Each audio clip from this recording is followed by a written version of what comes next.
Hello, this is Arlene. So I'm making another video. This is a nice view. I'm walking down the street. Actually, I run up this hill. I don't run down it. It's a hill, but it's a good workout to sweat, get all that dirty stuff out of you. Excuse me.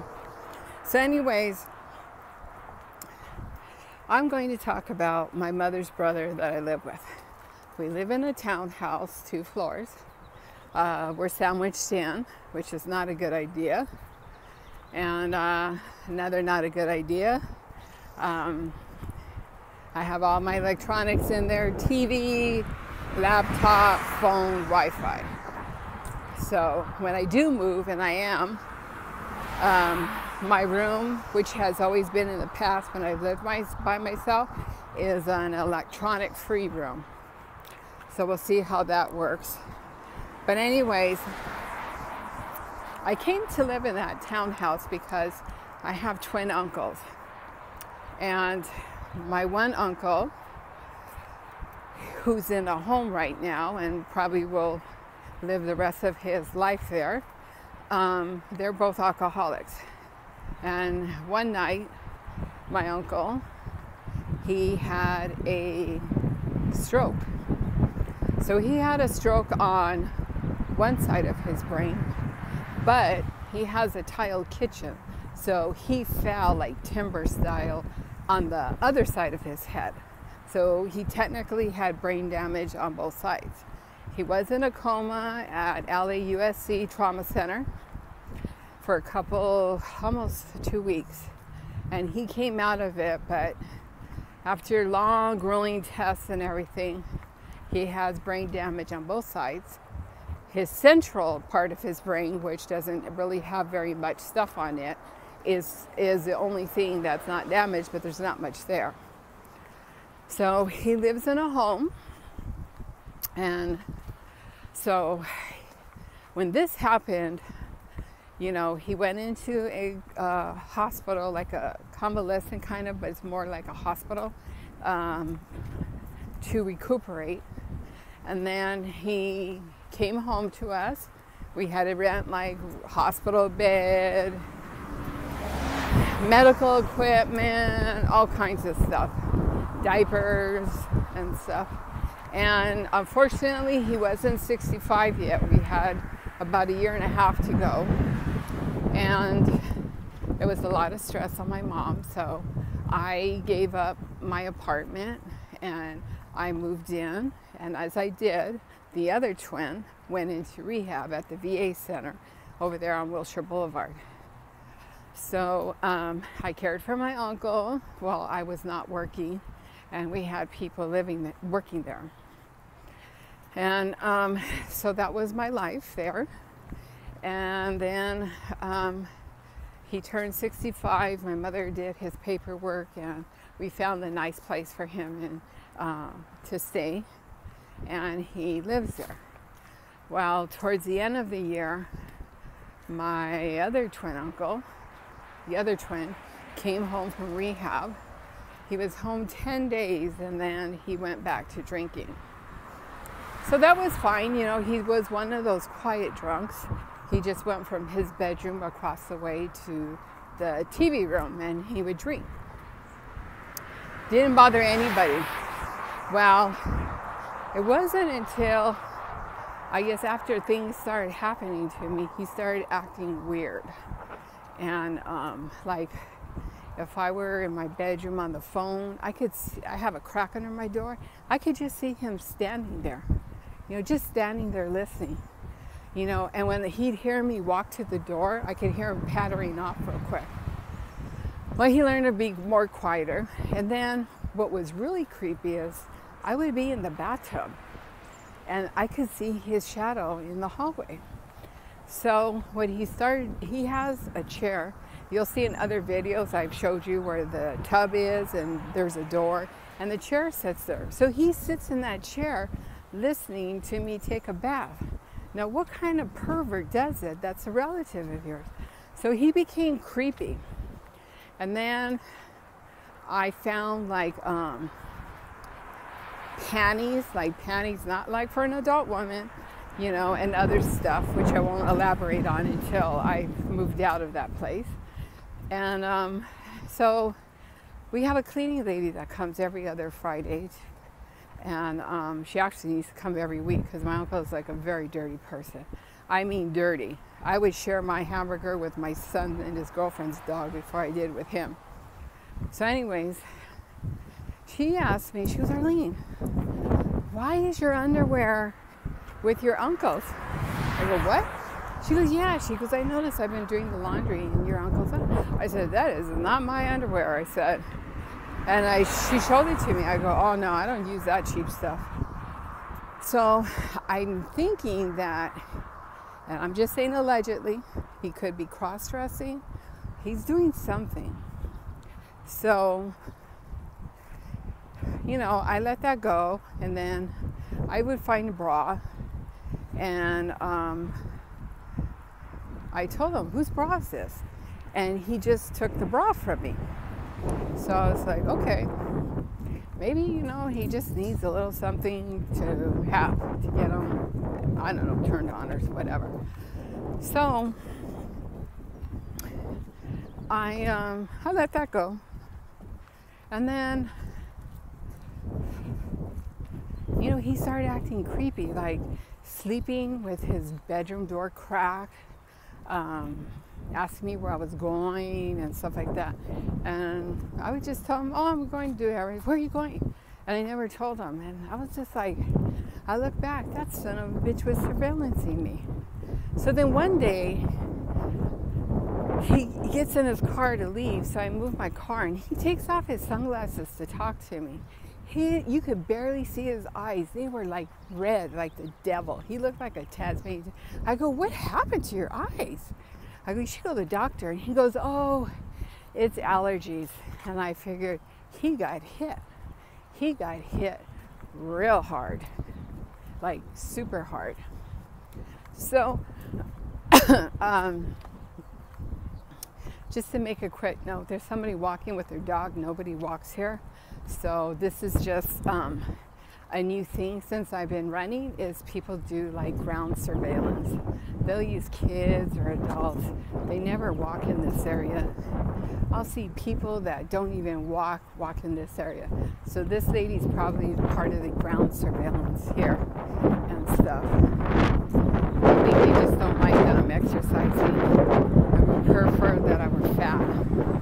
So anyways, getting back to my story. So we're talking, and I told him to go to the optometrist. I said, because your eyes don't look good at all. And he was just like, no, you know, it's just allergies.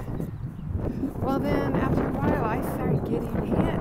And, oh, I had a canary. This is my big mistake.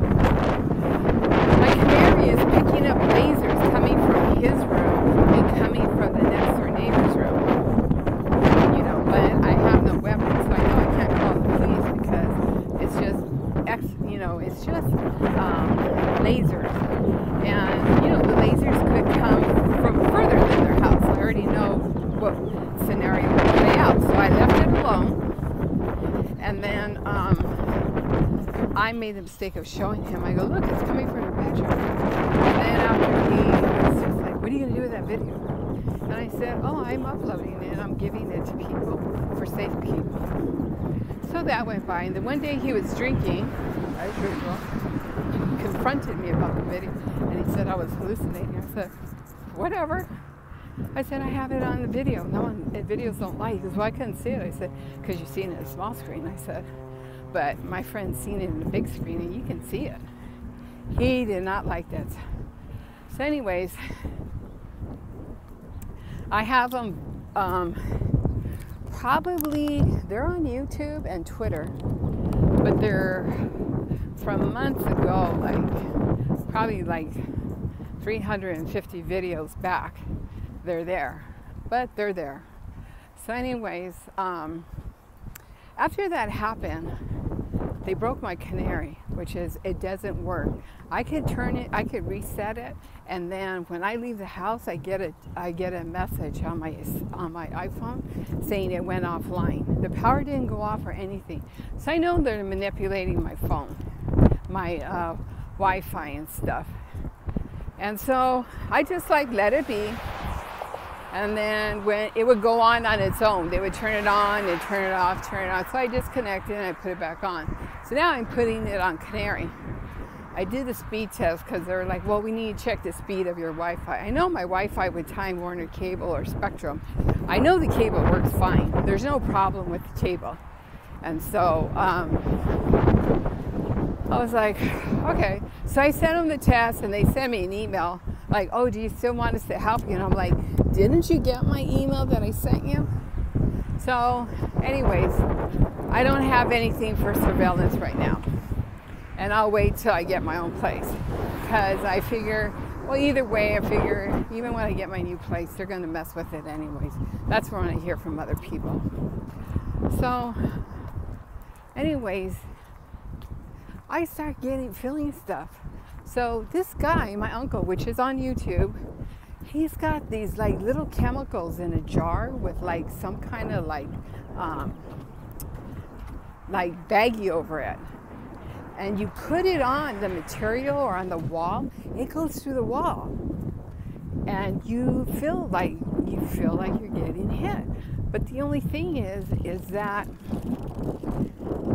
when you get hit, it's a chemical. It's not like a direct weapon. So I have to get water and rinse it down, and that's what I do. Rinse it down. Now I stepped it up because it looks like they're using something stronger, and I have a spray bottle that's half bleach and half water. And I fill that up, and then I put that and spray it. Now it does get his stuff bleached, but that's his problem. He shouldn't be using it. And he got mad at me for that, and I recorded that and uploaded that the other night on YouTube.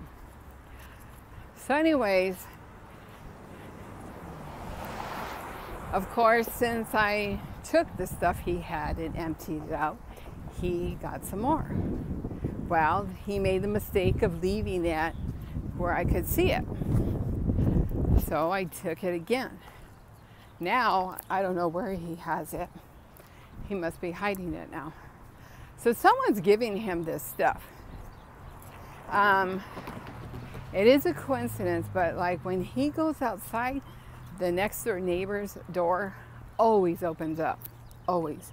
And the only reason why I know is because they're overweight and they have a heavy walk. And they always slam their doors. Not because they're mad, they just naturally slam their doors. So I can never catch him with anything. And they're smart because they do have something where they can see me through the wall. I don't know if it's completely or they just have an idea of my location and what I'm doing. I'm thinking that's what it is. So anyways, he is really creepy.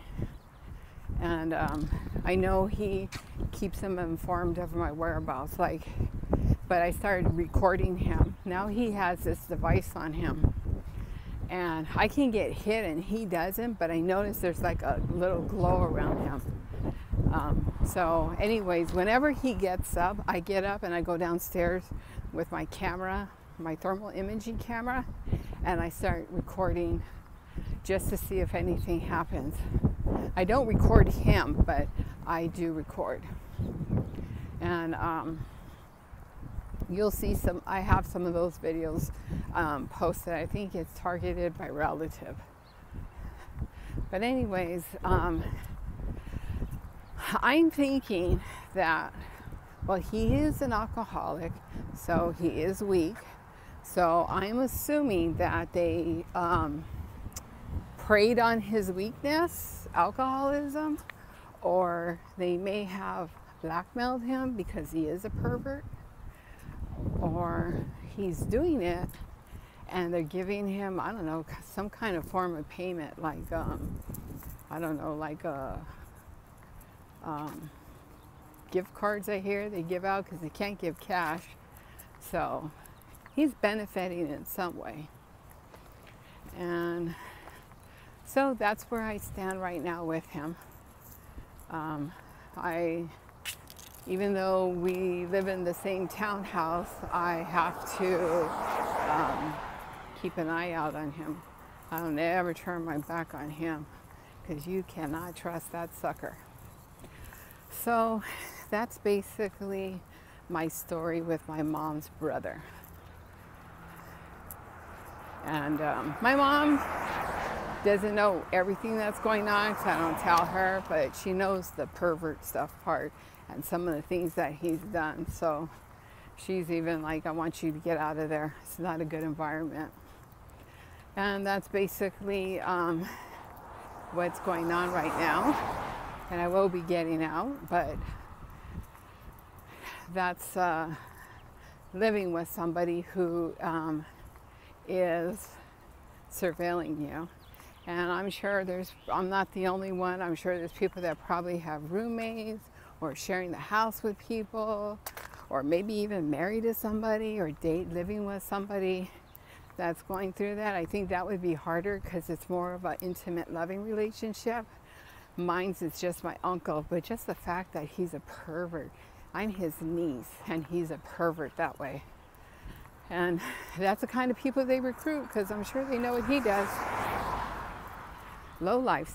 They recruit lowlifes for the surveillance and stuff. I can't say everybody is, but I'll just be nice. And they recruited my uncle and they knew exactly how he was. Exactly. He's a real pervert.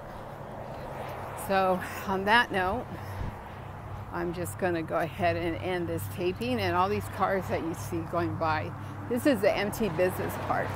Nobody drives through here except the paparazzi. So instead of saying surveillance, sometimes just to have fun, I just say my paparazzi. That's what I usually do. Can you imagine a celebrity has to go through this all the time? At least, you know, if you're stressed out, you have your money and you can go shopping. Like I would go to Louis Vuitton if I were stressed out for the paparazzi. But I don't have that kind of money, so I can't get stressed out and go to Louis Vuitton. So I just wanted to share that information with you because I know I'm not the only person that is going through this kind of stuff. And I'm not trying to make this a video about me, but just to share my experience. And hopefully somebody's listening and can relate to it in some way. All right, so I'm almost at my hill. I gotta start stretching out. Bye.